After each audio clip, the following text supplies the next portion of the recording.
खुशियों के रंग नेशनल ऑटोमोबाइल के संग अब सभी प्रकार की टू व्हीलर गाड़ियां उपलब्ध है, वो भी आकर्षक ऑफर्स के साथ। संपर्क कीजिए नेशनल ऑटोमोबाइल, हरिगंज और मोघट रोड, खंडवा। देखिए, मैं समझता हूं कि इस क्षेत्र के अंदर का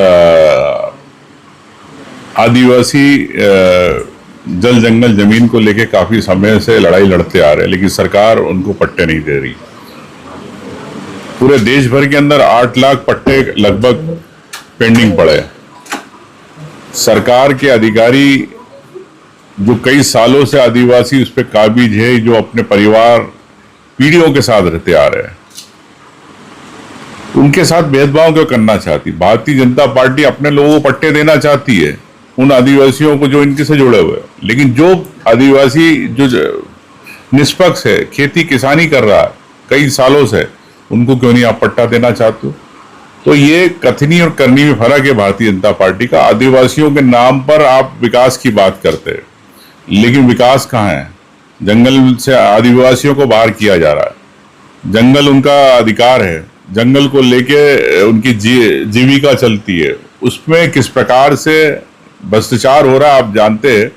तो मैं समझता हूं कि इस पे सरकार को तत्काल निर्णय करना चाहिए और सबको वन अधिकार के पट्टे मिलना चाहिए। बुरहानपुर में जो बैठक होने जा रही है, कितना कांग्रेस सशक्त होगी इस बैठक से? देखिए, मैं समझता हूं कि पूरे संगठन सृजन, पूरे राहुल गांधी जी का प्रोग्राम पूरे प्रदेश में चल रहा है और राहुल गांधी जी की सोच है कि छोटे से छोटे कार्यकर्ता को सम्मान मिले और वहां तक पार्टी की बात पहुंचे। और निश्चित तौर से मैं भी कई जिलों में गया तो इस बार लगा कि कार्यकर्ता जो अपनी बात राहुल गांधी तक पहुंचाना चाहता है, वो एक संवाद हुआ। उस संवाद का फायदा निश्चित तौर से नए कार्यकर्ता, नए नेता जो जमीनी रूप से कांग्रेस को जिताते, कांग्रेस को मजबूत करते हैं, वो निकलेंगे। और निश्चित तौर से कांग्रेस पार्टी एक प्रदेश के अंदर एक जनशक्ति के रूप में, एक जन सेवा के रूप में, आम जनता की समस्याएं होती है उनको लेके एक पार्टी संगठन सृजन हो रहा है। 2025 का साल है, तो मैं समझता हूं कि इसका द्वार 2028 के अंदर कांग्रेस की सरकार के रूप में खुलेगा। एक बात और निकल के आई थी कि ऐसे नेता भी कांग्रेस में शामिल है जो बीजेपी को चुनाव जिताते, ऐसे लोगों को बाहर करने की बात भी आई थी। आपको लगता है कि प्रदेश में ऐसे नेता मौजूद है अब भी कांग्रेस में? जो भी भीतरघाती होगा वो बाहर होगा। जो कांग्रेस में रह के कांग्रेस का नुकसान करने वाले पे कांग्रेस की पूरी नजर है। ऐसी कोई लिस्ट दी गई है क्या? अब हो गया ना सवाल। सरकार का कामकाज भी है, थोड़ा सा नेता प्रतिपक्ष है, लीडर ऑफ अपोजिशन, किसका कामकाज जानना चाहते हैं? सरकार का कामकाज, प्रदेश सरकार का कामकाज आप समझ सकते हैं कि किस प्रकार से सरकार, मोहन यादव जी मौन रहते हैं, कभी समस्याओं को लेके, विकास को लेके बात नहीं करते। विधानसभा में आपने देखा है क्यों सरकार चुप है। आज 3000 की बात करी, आपने सरकार बना ली, लेकिन लाडली बहना को 3000 नहीं, नए नाम नहीं जोड़े जा रहे। किसानों की आपने बात करी, मूंग के किसानों को, नरसिंहपुर, होशंगाबाद के कई किसानों को प्रदर्शन करना पड़ा, सरकार को मजबूरी के अंदर निर्णय लेना पड़ा। तो सरकार किसानों की बात करती है। बालाघाट क्षेत्र के अंदर, जबलपुर क्षेत्र के अंदर 3100 रुपये आपने कहा कि हम धान खरीदी के देंगे, लेकिन क्यों नहीं दिए? जल जंगल की बात कर रहे हैं, जल जीवन मिशन की बात कर रहे हैं, पूरी गर्मी निकल गई। कई बार कांग्रेस ने प्रदर्शन किया, हमने विधानसभा में किया, सभी विधायक साथियों ने, लेकिन क्यों आज आप इतना बड़ा घोटाला, उस घोटाले पे क्यों नहीं जांच कराना चाहती सरकार? मंत्री बयानबाजी, तुगलकी बयान देते, उन पे कोई कार्रवाई नहीं। मंत्रियों के खिलाफ भ्रष्टाचार सामने आ गया, कागज आ गए, रजिस्ट्री आ गई परिवहन घोटाले को लेके गोविंद राजपूत के खिलाफ, लेकिन सरकार कुछ करना नहीं चाहती।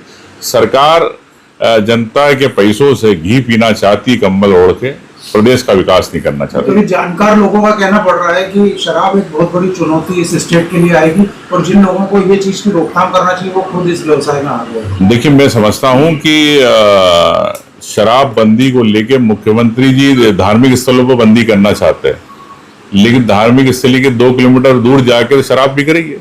तो कथनी और करनी और नियत, मैं समझता हूं कि मुख्यमंत्री जी भाजपा की स्पष्ट नहीं है। अगर उनको करना है शराब बंदी तो पूरे इसमें करें। मध्य प्रदेश में संगठन सृजन कर रही है और खंडवा में शहर और ग्रामीण अध्यक्ष के पद कई महीनों से खाली हैं।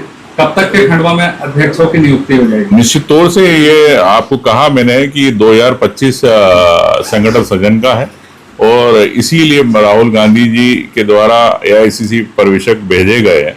तो वो पर्यवेक्षक निश्चित तौर से आने वाले इस महीने में पूरी रिपोर्ट हो जाएगी, अगले महीने तक नया आपको संगठन दिखेगा। सरकार की जातीय जनगणना जो घोषणा की गई है उसको लेकर कांग्रेस का क्या स्टैंड रहने वाला है? देखो, केंद्र सरकार ने जातीय जनगणना की तो बात करी, क्यों आज कर रहे हैं?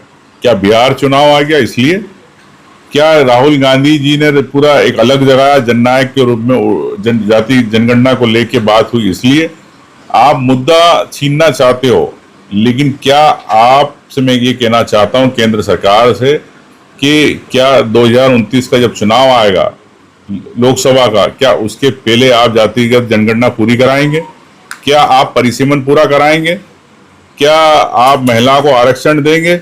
मैं समझता हूं कि इसमें स्पष्ट होना चाहिए, और क्योंकि नोटिफिकेशन जारी करने से नहीं होता, अगर आपकी नीयत साफ है तो केंद्र सरकार को देश में स्पष्ट निर्देश देना पड़ेंगे। आपने अभी हाँ, बोलिए। आपने अभी जो है आदिवासियों को पट्टों का अधिकार दिलाने की बात कही, लेकिन खंडवा में बीते दिनों जो है 150 परिवारों पे बुलडोजर चला था, लेकिन उस समय कांग्रेस उनके साथ कहीं दिखाई नहीं दी। उन परिवारों को कांग्रेस के समय बसाया गया था। देखिए, मैं समझता हूं कि कांग्रेस के समय बसाया गया, लेकिन भारतीय जनता पार्टी ने उसको उजाड़ा और हर परिवार के प्रति संवेदना रखते हैं। कल भी खाते गांव में आपने जो घटना देखी कि जिस प्रकार से बुलडोजर चल रहे हैं उनकी जमीनों को हक की, तो मैं समझता हूं कि केंद्र सरकार जो कांग्रेस की सरकार थी जब 2013 भूमि अधिग्रहण आया था, अगर आप उनको उसके मुआवजे के हिसाब से देंगे तो मुझे नहीं लगता किसी को परेशानी है।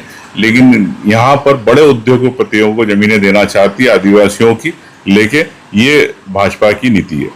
कांग्रेस के एक दिग्गज नेता पर बीजेपी की नजर है। लक्ष्मण सिंह को लेकर नारायण सिंह पवार ने अपने दरवाजे खोल दिए हैं, कहा है कि राष्ट्र की बात बेबस करते हैं कांग्रेस में होने के बाद भी। अब लक्ष्मण सिंह जी चले गए, उनकी क्या बात करें। हाँ, तो मैं ये बोला था कि खंडवा में एक बस्ती थी इंदिरा नगर के नाम से, उसे भी यहाँ बुलडोजर चला करके और नष्ट नाबूद कर दिया गया। बताया जा रहा है कि तालाब की जमीन है, मगर एक विवाद भी है कि वहाँ पर शायद प्राइवेट जमीन थी, तो उसके ऊपर कुछ कितना है। देखिए, भारतीय जनता पार्टी की सरकार बुलडोजर की सरकार है। जिस प्रकार से आप देख रहे हो प्रदेश के अंदर तानाशाही हो रही है, पुलिस असक्षम है और घटनाएं बढ़ रही है, अपराध की घटनाएं बढ़ रही है, बलात्कार की घटनाएं बढ़ रही है।